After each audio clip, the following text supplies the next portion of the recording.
My name is SmartAlec24, and welcome to episode 7 of No Labels Allowed.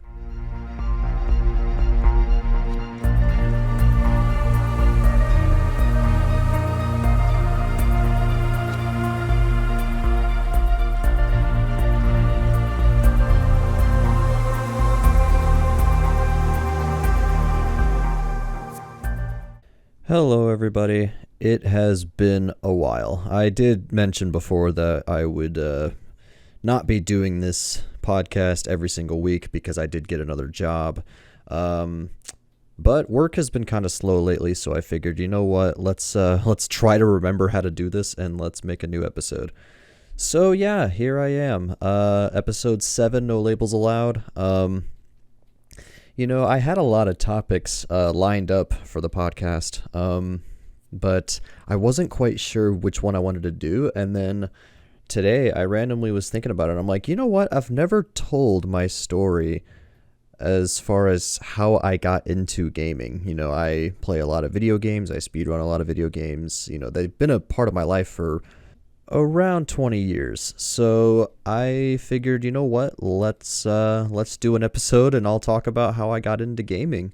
So I do just want to point out a few things before I begin. I do just want to say that yes, I did script my previous episodes of the podcast. However, I've decided to not do that this time. I'm just going to I have some notes written just to keep me on track, but in general, I'm not going to have an actual script written out.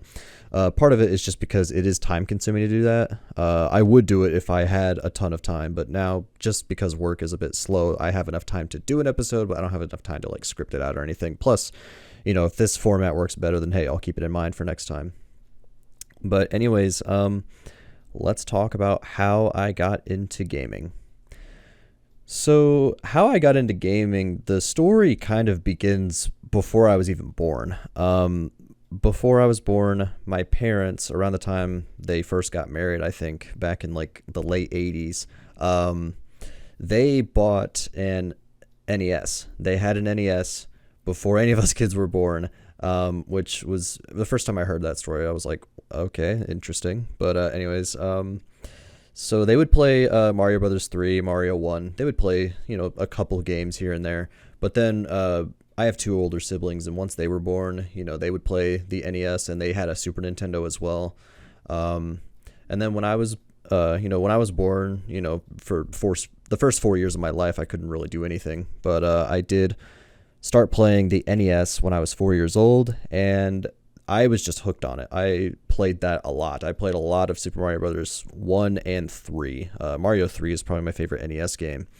And I did play a little bit of Super Nintendo, but I really played a lot more of the NES. And then, let's see, I was 4 when I first got into gaming, or at least when I was first playing video games. And then I think I was either 5 or 6. And my parents, I have two older siblings, one younger sibling, and then my parents bought us a PlayStation 2 because that had just come out, I think. So I think it was 2002, actually. So I was 6 years old. And the PlayStation 2 was bundled with a game called Sly Cooper and the Thievius Raccoonus. And, I played a lot of, retro games like NES, that kind of stuff. So playing a game in 3D, that was kind of new for me. But at first I didn't really care for the PS2. I didn't really want to play it much or anything like that. But then eventually I kind of just started playing it, messing around with it. And I am very happy I did that because that was sort of my introduction to, I'll put in quotations, modern gaming, which it's 2020 now. And at the time that was, 2002. But anyways, that's how I got into, I guess, modern games. Is I would play the PlayStation 2. I played a lot of Sly Cooper, Sly 2 and 3 when that came out. I played a lot of that. We did have a lot of licensed games. I know we had a SpongeBob game. We had The Incredibles.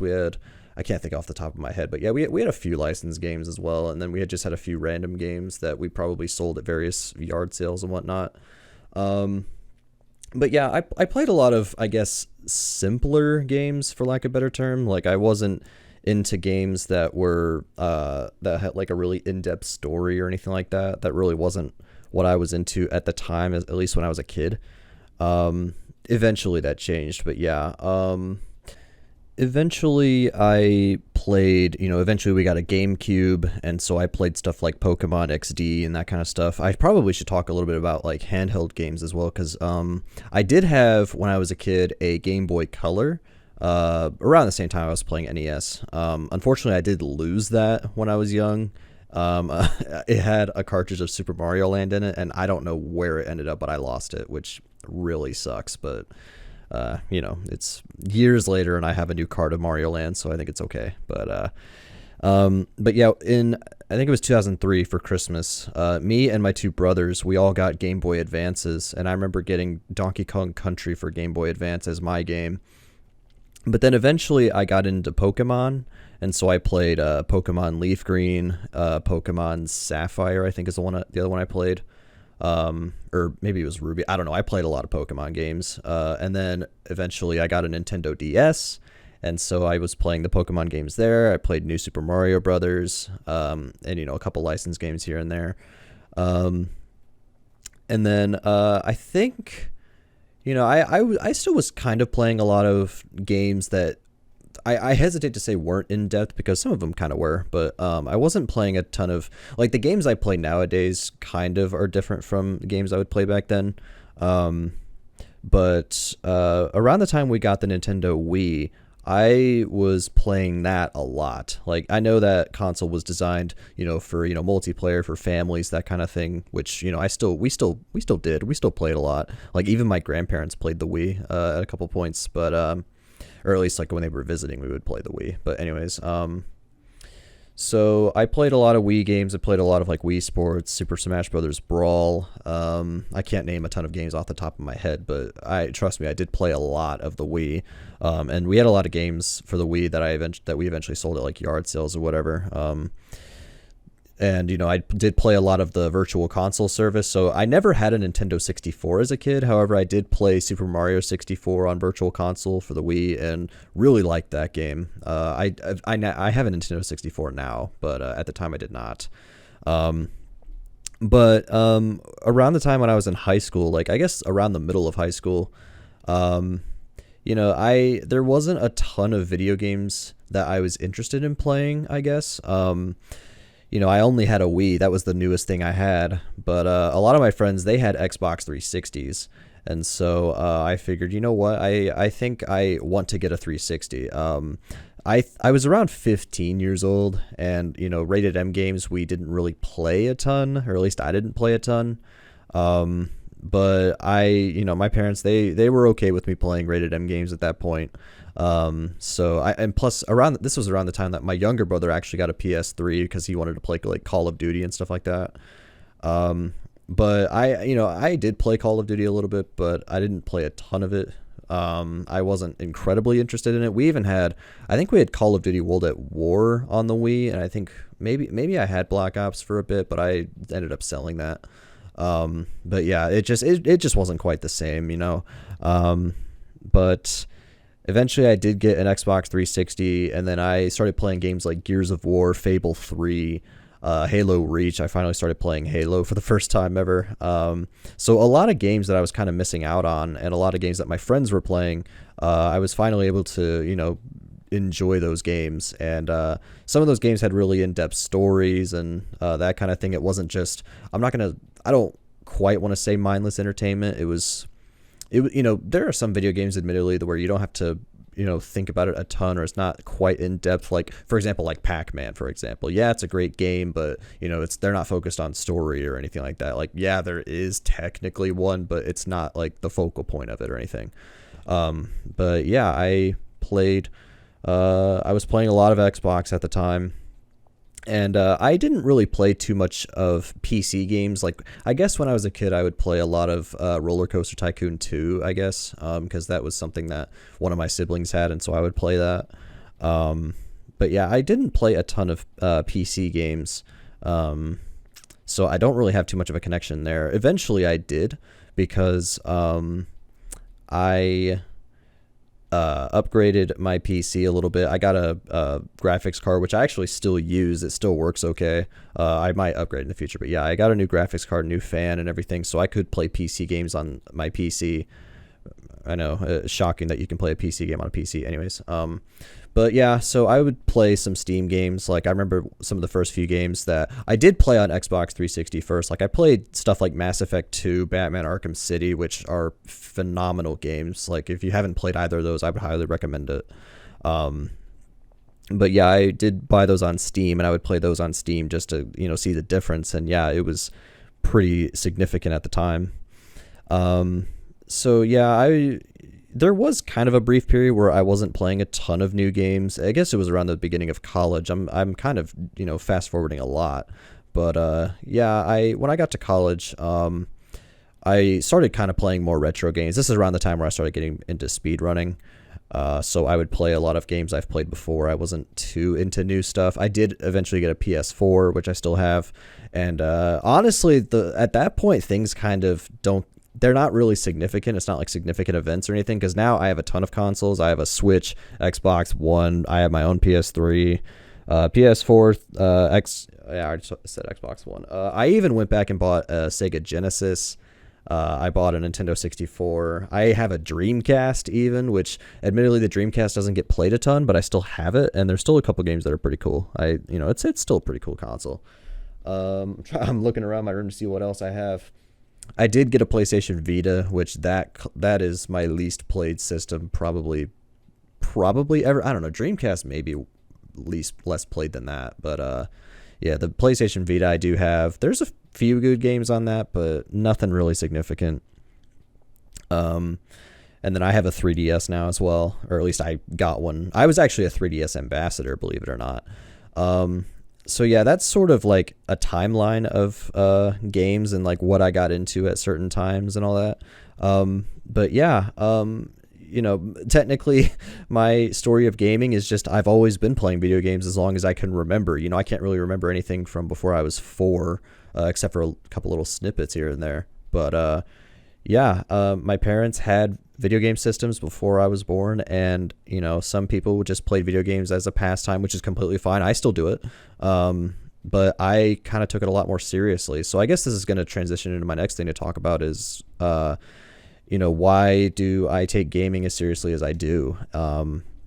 So yeah, I think I'm going to go ahead and talk about that. So I'm not going to get too invested in this right now, just because I think this topic could also work for a later episode or something. But when I was a kid, I didn't have a ton of friends or anything. Socially, I was pretty socially awkward. I still kind of am, but not to the same degree as I used to be. So I kind of was alone a lot. So I would play a lot of video games because I guess that was just my go-to. I already enjoyed playing video games, and I couldn't really interact with other kids as well as I would have liked to. So that is sort of one of the reasons I was playing a lot of games when I was a kid, and why I was really invested in it. But also I think video games, technically this is still true in some cases. But video games are kind of, they're not compared positively to stuff like movies and books and TV shows, that kind of thing. People still like to drag video games for, being mindless and not actually having an effect on anything, but I've never seen that as true. I always like to look at how video games are perceived in a more positive manner, and I still, advocate for stuff like that. Video games can help with hand-eye coordination. You can still tell stories with video games. You can still have, different themes playing out in your games, that kind of thing. They can be educational as well. But yeah, I just think that video games get a bad rap, and I have never really seen games as that. So I think that's another reason why I stuck with video games so much, is because this medium is so much more impactful than I think people understand. I don't think people quite see it to the degree that somebody like me would see it. Another thing is that, I've played a lot of different genres of games. Yes, I played a lot of like platformers and stuff like that, but I've really played games of all kinds. Like, for example, one of my favorite games is Roller Coaster Tycoon 2. That's, I don't even know what you would call that, actually. I guess kind of like a simulation, I guess. Yeah, I'll for lack of better explanation, I'll just say simulation for now. But I mean, technically, you're simulating building a roller coaster, theme park, or whatever. But anyways, I played stuff like that. When I was in high school, I did play Heavy Rain for PS3. So, that's some people call it a walking simulator, which I mean, that's kind of true, but I kind of like to think of it more as like, I don't know, it's not quite visual novel. It's more of just like a story-based game where, it's more focused on the story than it is the game, but there still is the game. Yeah, there were some genres of games I didn't play. Like I didn't really play a ton of I did play a couple of music games. Like I played Guitar Hero 3. I played like Band Hero, I guess, but I never had like Rock Band or anything like that.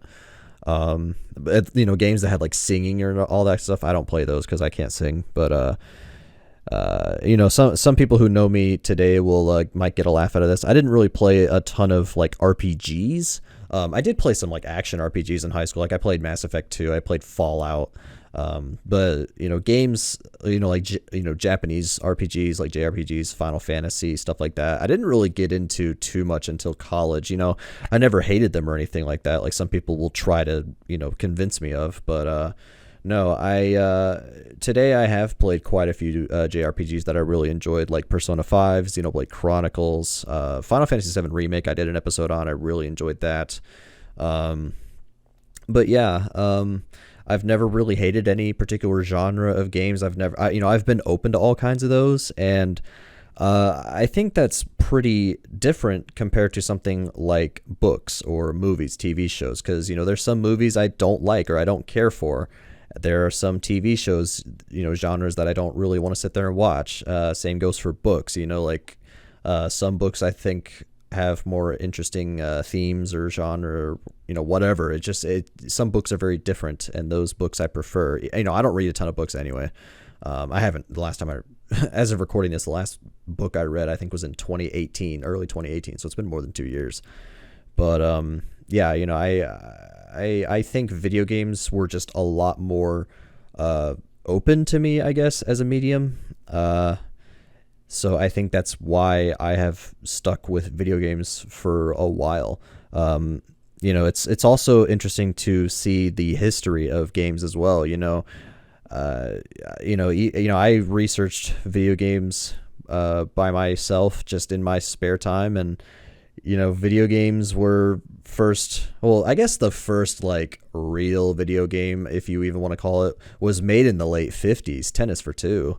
And so, that was incredibly basic, and, it was, I don't even know how they were able to do it, but the fact that we've gone from that to stuff that's coming out today in 2020 is insane. It's absolutely insane.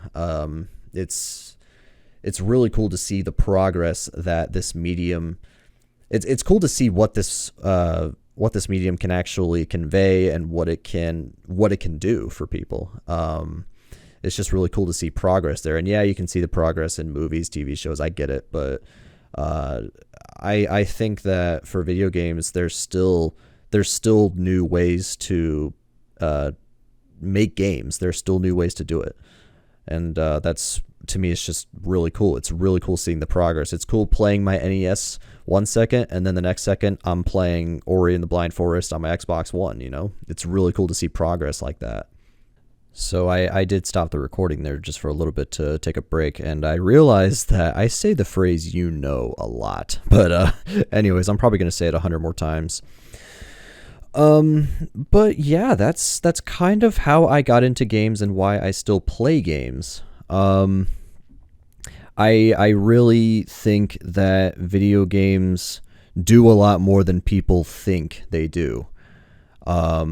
So I'm trying not to say but anyways, if I say it, whatever. But yeah, I collect a lot of video games. I have a lot of video game systems. There's still games out there I haven't played. There's retro games I haven't played. There's games that came out when I was in high school I haven't played. So there's still a lot of games out there that I still want to check out and see what people are doing with this platform, or this form of media. But yeah, I'm still learning a lot about video games. I'm still broadening my horizons about it. And I think it all starts, I guess I haven't really told the origin story, but yeah, it starts just from me playing the NES when it was hooked up to the TV in the basement of the house. And I kept playing it because I had a lot of fun with it. And then it got to the point where I was playing a lot of games that had a lot of story involved, and they were, I was just seeing the progress that video games were making, and I fell in love with it. And so I don't have this sort of connection with video games, or I don't have the connection I have with video games. I don't have this same connection with movies, TV shows, that kind of thing. I do love movies, I do love TV shows, I do love music as well, but as far as video games are concerned, I think video games are doing something that just I never anticipated. I never anticipated that when I was 4 years old playing Mario, all of a sudden, today I'd be playing stuff like, recently I beat, I played like Doom Eternal, and I played Final Fantasy VII Remake. Or recently I beat Ori and the Blind Forest, and I want to play Will of the Wisps, but I haven't started that yet. It's insane to see the progress video games have made. I think, to me, that it was just fascinating. It's really fascinating. Even though as a kid I didn't play a ton of in-depth games. I played a lot of licensed games when I was a kid. I played a lot of I'll just say simple games. I played a lot more simpler games. But yeah, hey, those are still video games. Those still serve a purpose. And so that I think I've covered everything I want to talk about, at least for now. If there's stuff I forget, I can work it into an episode later. But yeah, that's how I got into video games. That's why I love video games as much as I do. This episode might have been just me rambling most of the time. But hey, I wanted to get something out there because, like I said, I was going to try to shoot for like one episode a month now, I think. But yeah, I kind of like this new format that I'm doing. I'm not editing as much. I'm just kind of letting my brain go, and I just talk about whatever I want to talk about. So, if this format works, then great. If not, hey, it's okay. Not a big deal. But, yeah, I think I've covered everything I want to talk about for this episode. I think, I know there's not a ton of people who listen to this, but that's completely fine. It's not about how many people listens to it. It's, the people who do listen to it, do they gain anything from it? So if that's the case, then I think I'm doing my job with this. I'm doing what I want. So yeah, that is going to conclude episode 7 of No Labels Allowed. Thank you guys for being patient. I have not forgotten about this podcast. I'm still going to do more. It's just they're not going to be as frequent as I initially planned because of work. However, like I said, work's been slow lately, so I figured, hey, let's see if I remember how to do this. I had to remember how to set my microphone and everything, which still isn't quite perfect, but that's okay. But yeah, I think I've said everything I want to say. Thank you guys for listening to episode 7 of No Labels Allowed. Have a good one, everybody. Stay safe and take care.